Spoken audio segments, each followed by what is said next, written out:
As we get going with the first chapter of Think and Grow Rich, we see this chapter is called The Power of Thought.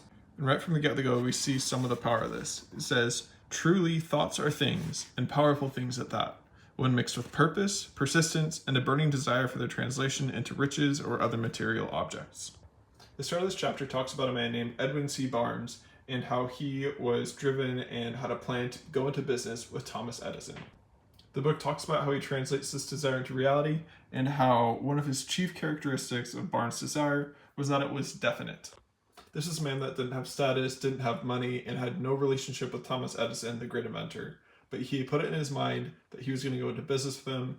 He found out how to get in front of him, and over the years, he did go into business with him, and he got to a point where he was selling a bunch of machines made by Thomas Edison, and there was even a slogan made after them of made by Edison, sold by Barnes.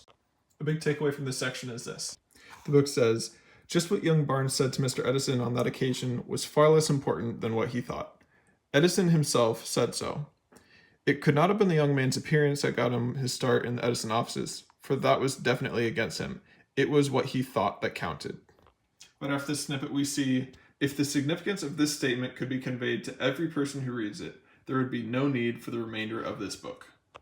Again, as the book is called Think and Grow Rich, we see this part of chapter 1 where it's not what the individual said, but what, and this is really pointing to the power of thought and how what you think has a huge impact on what you do and what you achieve.